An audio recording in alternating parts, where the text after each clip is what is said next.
Shut up!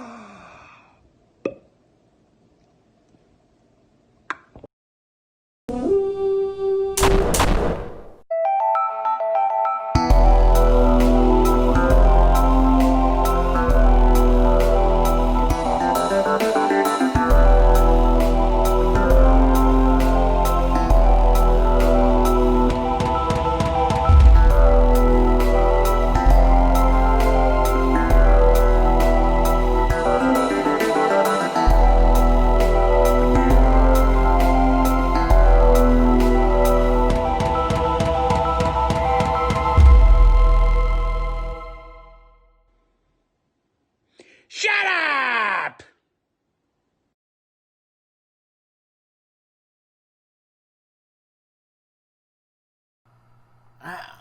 I'm tired. I don't want to do that. I'm tired.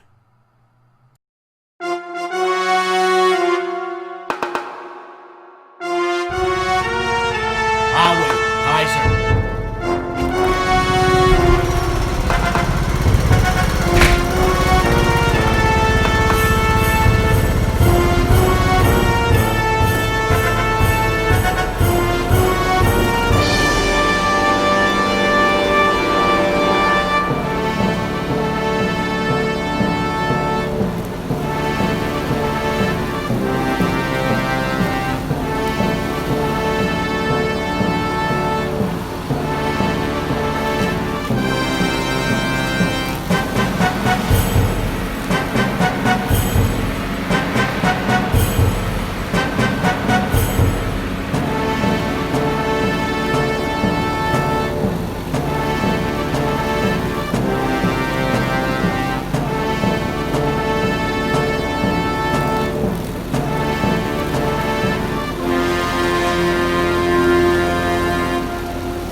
Well, Wargame news around the world. Well, what's happening? Well, for me, it's the Charles S. Robert Awards.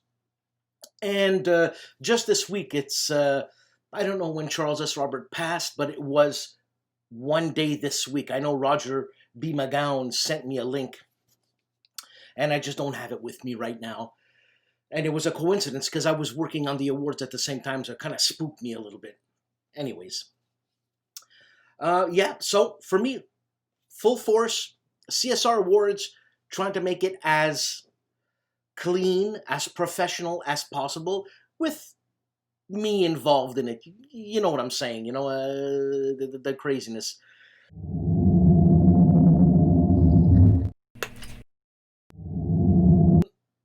Gregory M. Smith, David Thompson, these guys are flying. They're making games like I eat, and I eat. Anyways, and Tom Russell, same thing, man. What's going on? I know some people have been trying to send me games. Canada Post sucks. US Post sucks. And you know what? This COVID thing, some people, like Canada Post, I'm sure they're relaxing a little bit, you know. They ain't gonna go too fast because of COVID, so anyways, it's conspiracy theory. Well, that's what I have to say. Please.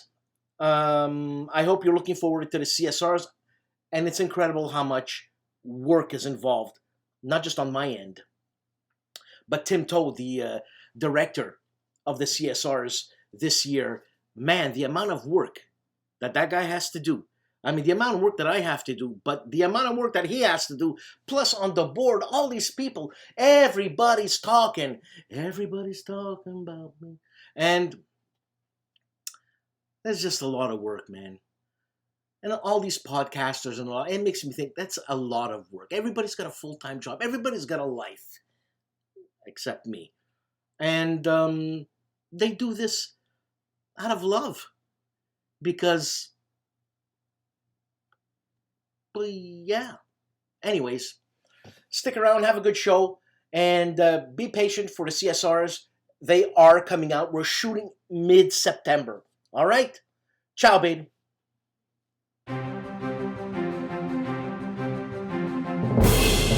Decision Games Modern War Objective Munich. This is a two-player alternative history wargame intended to investigate the operational parameters that would have been in place during the first 4 days of fighting in that border area of West Germany had the Soviet Union decided to try to attack sometime in the early 1980s. What you get with this game is a 22 by 34 inch map and a counter sheet of 280 counters.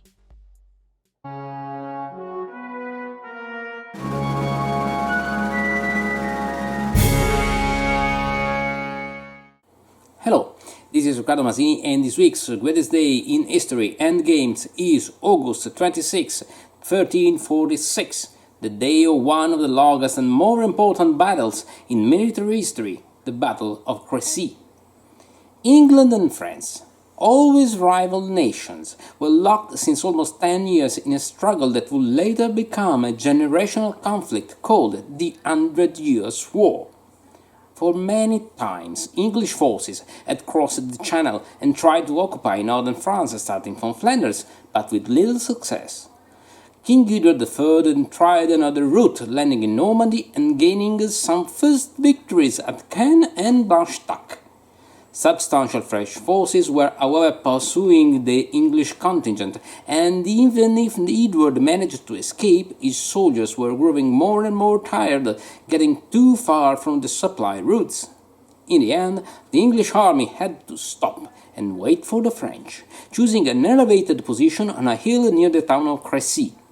Edward divided his force into 3 battles, entrusting one of them to his son, later to be known as the Black Prince of Wales.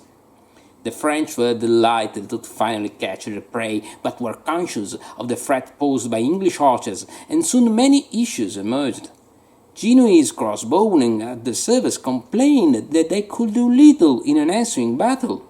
Due to torrential rains, the strings of their weapons were wet, limiting their effectiveness. Also, to march faster, they had to leave their great shields, the pavés, in the baggage train, making them very vulnerable to English arrows.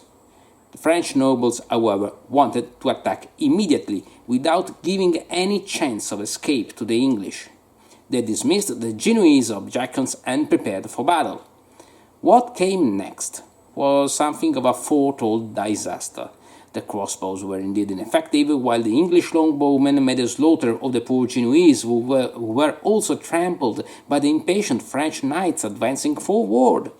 The knights charged in a very valiant and splendid way, and they were repeatedly cut down by volley after volley of longbow arrows, trapped by artificial obstacles, and then finished by the mass of English infantry descending on horses and riders stuck in the mud.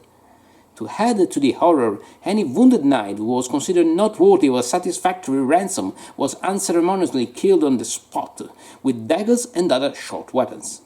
The French defeat was not just of military nature. It was almost a cultural shock, because Crecy actually marked the end of the chivalry era, when warfare was a strictly regulated occupation for lords and kings, where courage and gallantry were the main virtues. Now it was just killing, where only sheer resilience to fear and grim determination in the face of death really mattered. Infantry warfare was coming back to the battlefield. While Agincourt has been made famous by Shakespeare and is Henry V, Crecy is the quintessential battle of this war, with glorious French knights succumbing to stalwart English longbowmen, and so is portrayed in many great games, notably the latest tri-pack edition of the Monroe Iron system. Also, today's game is something of a reboot, Dark Ages in Britannia and France by WBS. Although the title bears many exterior resemblances to the Command and Color system and actually uses cards to give orders and bonuses to the units, the general mechanics are quite close to traditional wargames, even if cleverly simplified. As we said, Cards represent orders and tactical uses, but the players still have much control over which you need to activate and when. A very simple combat system distinguishes between melee and ranged fighting, with many modifiers for terrain, numerical superiority and troop quality. The results are much more attritional, even if you still have to carefully rotate your troops on the front line to maintain a good attack momentum. The cards also introduce special scripted events for the battle, such as reinforcements or treason, also dictating how much an engagement will last, with plays that take 1 or 2 hours maximum. The scenarios included in the game are taken from the invasions of the Anglo-Saxon Britain, the Scottish Wars of Independence, and of course the 100 Years' War. Many more scenarios are in the works, however, and some of them will be offered for free from the publisher's website. As it stands now, however, the replayability is already quite high thanks to the cards and many events that can happen during a fight. Dark Ages, in its second edition, is a refined system that offers a light and very playable alternative to more demanding tactical simulations. A good way to introduce yourself to the evolution of medieval warfare from knights-dominated armies to more modern and diversified forces. So, that's it for this week. See you on the next battlefields. Ciao!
Battle Publishing and Greg Porter's Aden. This is the civil war in Yemen that has been going on since 2015. And what you get with Aden is an 11 by 17 inch map of the city, 70 large 1-inch counters for government, rebels, allies, and status markers, a 32-page rulebook with 6 scenarios campaign for the control of the city, each player playing both sides to see who does best. This is a 2-player game, but also very solitaire friendly.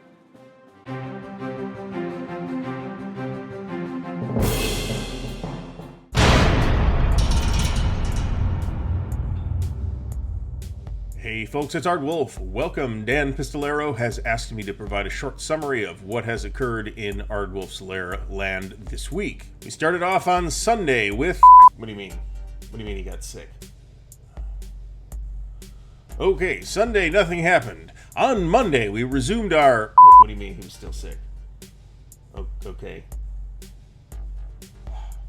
On Monday, nothing occurred. On Tuesday, we did a survey of strategic level Napoleonic games. This was very successful, so look to a follow-up in the near future. We followed that up on Wednesday with an unboxing of Ariete, the new release from Multiman Publishing and the latest in the Tactical Combat series. This particular entry is about the Battle of Bir el Gubi in Libya in 1941. On Thursday, we did an unboxing of Proud Monster Deluxe. This is a large-scale operational treatment of the Eastern Front in World War II, comprised of 2 older games, one called Proud Monster, featured in Command Magazine, and the other called Death and Destruction, a sequel also found in Command Magazine. This large set combines both games. And on Friday, hopefully, there will have been a live stream following up on the strategic Napoleonics topic. Next week on Aardwolf's Lair, there are additional plans. There should be at least 2 live streams and at least 2 unboxings, so stay tuned to the channel. I'd like to thank Dan the Dancing Man for this opportunity to talk about what has happened on Aardwolf's Lair this week. Until next time, happy wargaming. Mo of Mo's Game Table is previewing 2 Multiman Publishing games. 1, Special Ops Issue number 1, and he's previewing Heights of Courage, the battle for the Golden Heights.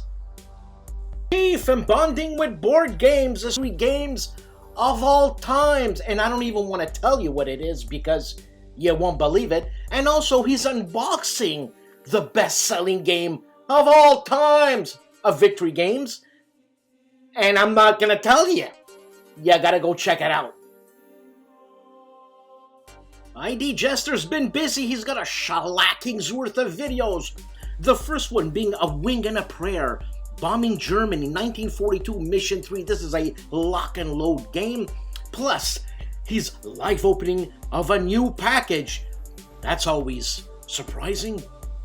And then he's with the Robe, the Hugh Hefner of Wargames.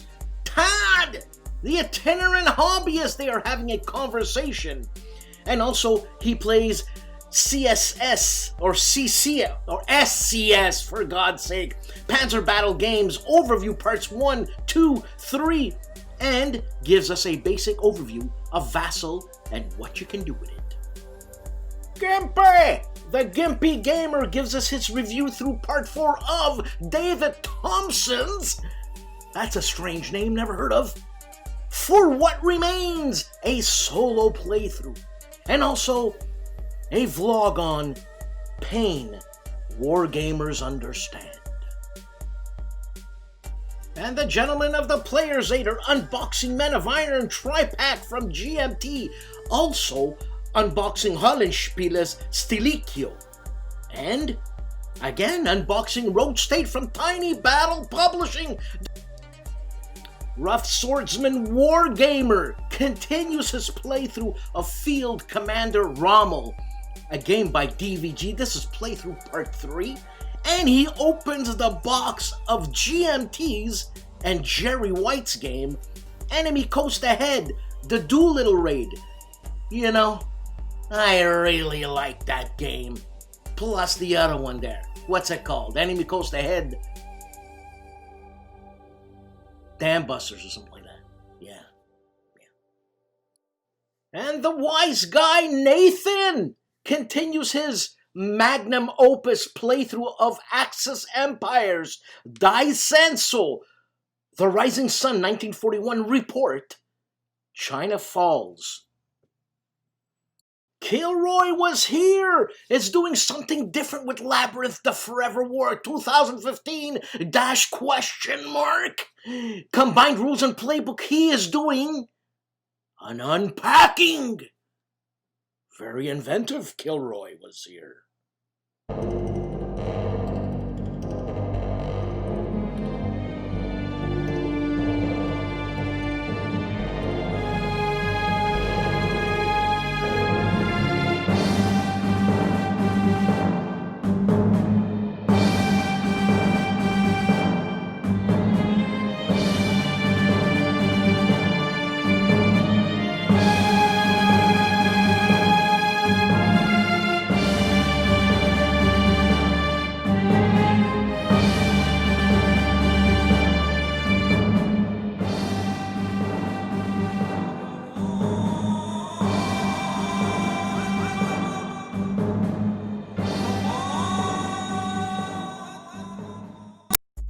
Dad versus son, look at that face!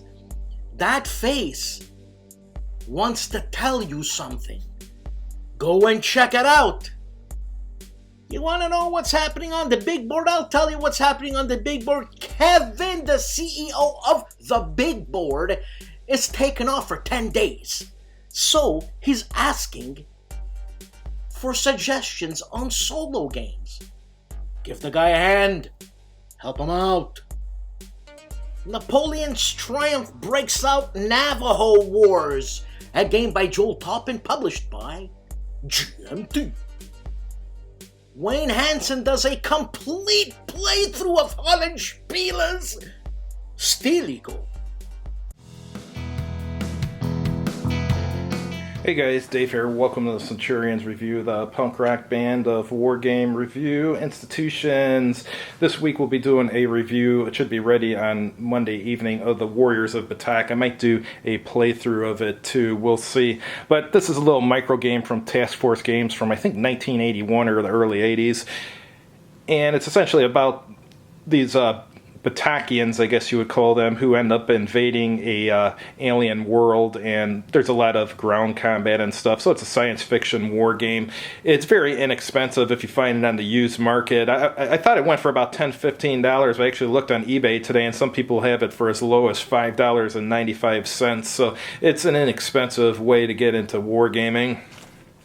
First game we're doing a first look at on our YouTube channel, actually it's not this game, it's Avalon Hill Waterloo. I just sold it, so I don't have a copy to show you. But the next game after that we're doing a first look at is Empire of the Petal Throne from TSR. This is from 1975. I think it came out around the time of Dungeons & Dragons, a little bit later. This is basically a fantasy alien world where medieval era humans somehow have gotten there and they're interacting with the aliens, and there's magic and stuff, so it's basically like playing D&D on another planet, and it has its own little language that you can learn and stuff. From what I've heard, people have liked this game, but they did not like the fact that there's a crazy alien language in there, and it's with hard to pronounce words and stuff in the rulebook. But it does have a section in the rulebook saying how to pronounce the stuff. But other than that, I think people liked it.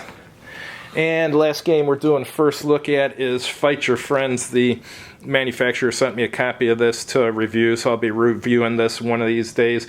It's a card game where, if I recall correctly, each player has 10 cards and you fight it out. Looks like it should take only about 10 minutes to play around. Thanks for watching. Hope to see you guys soon on our website and on our YouTube channel. Have a good evening. Use this code, get 25% off Dan Verson games on his website. For God's sakes, man, 25%! Tony's Board Life is doing take 2 of turn 5 and take 2 of turn 6 and take 2 of turn 7 of D-Day at Peleliu, a game by Decision Games. And on the GMT Games YouTube channel, Jerry White is continuing the naval search in Atlantic Chase. And designer Fred Serval of Homo Ludens is checking out, or actually is reviewing, Siege of Oregon by Revolution Games in Hidden Gems number 2. Seek out and play in How to Play Warfighter campaigns. This video describes how the offensive and defensive campaigns work in Warfighter World War II by DVG. How to set up the campaigns, how squads work, how to achieve the victory conditions, and the different battles and campaigns that are featured in the game. Well, I wasn't informed, but the itinerant hobbyist has changed his name to War the Robe. Yes. And he's checking out Poland Defiant by Revolution Games. Matt the Artist White checks out and reviews Hold Fast Tunisia 1942 from Worthington Games, and also the Simula Games from Salerno to Rome. Hex 2 Red 1 Alpha is continuing Battle Group Commander Episode 1 Mission 3 Hold the Line. Combat Board Games is checking out, and I should say unboxing, Shell Shock 2-Player Ambush from Victory Games. That's a new one. Plus Unbagging Operation Battle Axe, designed by Mike Ranella and published by Revolution Games. The man famously known as Calandale, Enrico Figlino, gives us his review of Stellar Horizons after many, many weeks, and starts a new game called Autumn of Glory. Stephen Dolges does World in Flames, a continuation obviously, War in Europe, Fall of Paris, also unbagging Fury at Midway, and continuing with World in Flames, War in Europe, Veni Vidi Vici, which is not pronounced that way, it's Weni Widi Vici. Yeah? You don't believe me? Well, that's your problem. And Heinemann Let's Play history is killing me. He's killing me. The amount of videos this guy puts out is not even funny. But he started a new football tactics. Glory. I don't know what's going on, but anyways, I know that the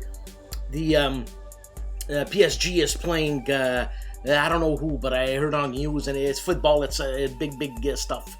And he plays also Fields of Glory Empires, and he's really into football. And when I say football, I'm talking real football, not football. Football. The level-headed Kyle Seeley is wrapping up and reviewing Napoleon at Bay. A game for gamers, made by gamers, by Flying Pig Games. Jim Ozarski is doing the Battle of Rollica for Command and Colors 1 and 2, and also Blucher Battles Part 2.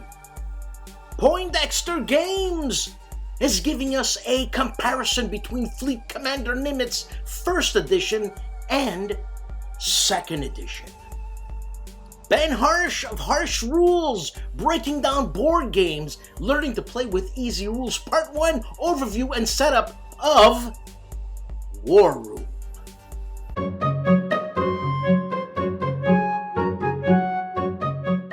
Beyond Solitaire, Liz, podcast episode 14, interviews designer of Pendragon and her upcoming game Hubris, Morgane Guyon-Retzi.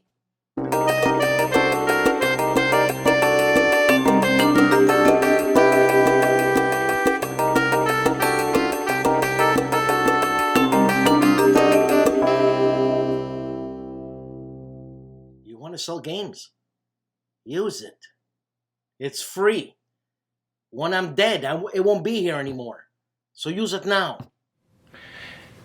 Hey guys, Dave again. This is Swashbuckler, a game of swordplay and daring do from Yaquinto Publications. It comes in an album box, yeah, a real record box that they use, but it kind of works out well. This is a game where it's melee combat between characters and you plot your turn in advance. It's kind of a fun game. Haven't played it in years, but I remember when I did play it, I had a lot of fun.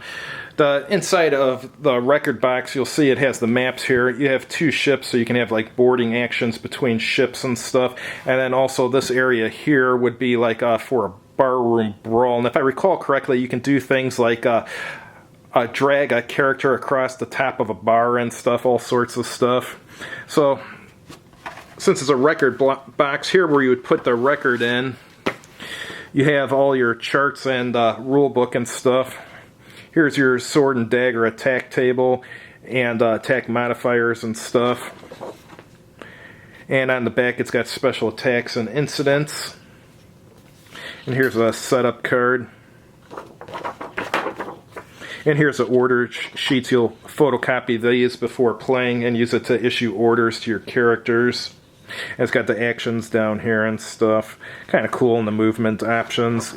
Also, quite a bit of things you can do when moving too, so that's kind of cool. And here's the rule book. Rule book's only 12 pages, so it's not that hard to get into the game. And here's just an advertisement for some of their other album games. They made some nice games. That's a good one there, Fast Attack Boats.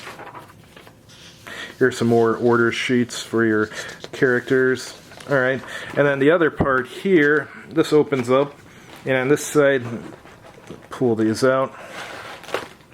There are some counters. Some of these are like chairs and tables and stuff. These are all like terrain. And here's some beer mugs that you can throw at other characters and so forth. And on the other side here, some more counters. Yeah, here you got cannons, you got characters and so forth. So there's the dice too, actually 2 dice. I'm charging $40 for this plus $12 shipping if anyone's interested. I put my email address on the screen along with the URL where you can purchase it at on my website. Have a good evening.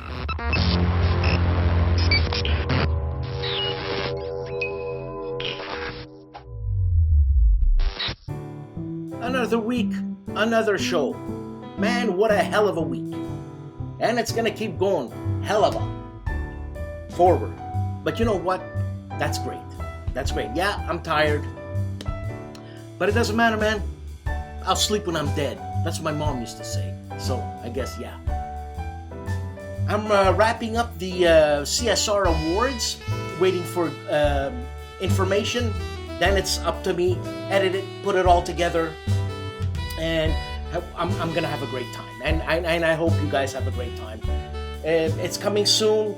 It's coming close. So, guys, thanks for watching the show.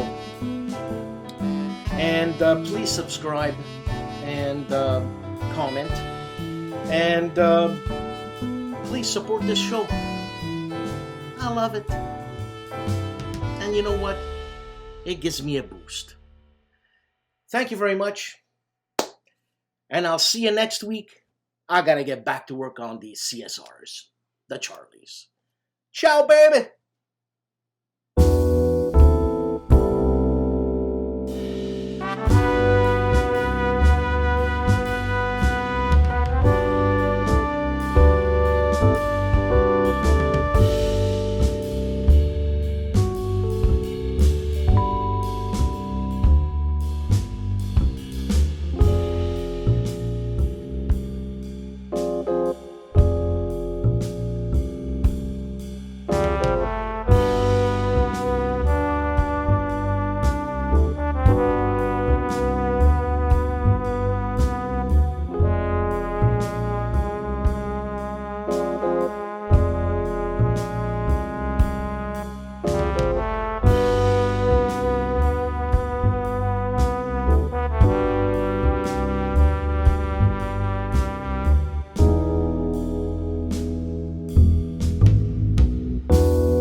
Get out of there! Welcome back to the galaxy of Lock and Load Publishing. Today we're going to wrap it up and I'm going to show you games on demand and something special for the tactical system. The Lock and Load Tactical Core Rules will teach you everything you need to know about old and new vehicles. Lots of examples and all the charts you need to know. And plus, you can play every single game in their tactical series. Every single one. Once you're vaguely familiar with the core rule set, you can fight in Vietnam, you can fight in Mogadishu, you can fight in the Falklands, North Africa, or Russia, get off the beaches in Normandy in France, you can fight in Berlin, anywhere. But Pa, I don't want to play with you anymore. You're always losing. Well, my little Nebelwerfer, no problem. You can play all those games with the module, the solo module, for all your tactical games. You can play alone. But I don't want to play alone anymore. Shut up! There you get a small guidebook with big pictures and big fonts, a flow chart, and some cards that help you, well, to beat your opponent, which is you. You win and you lose. You can't lose. I mean, you can't win.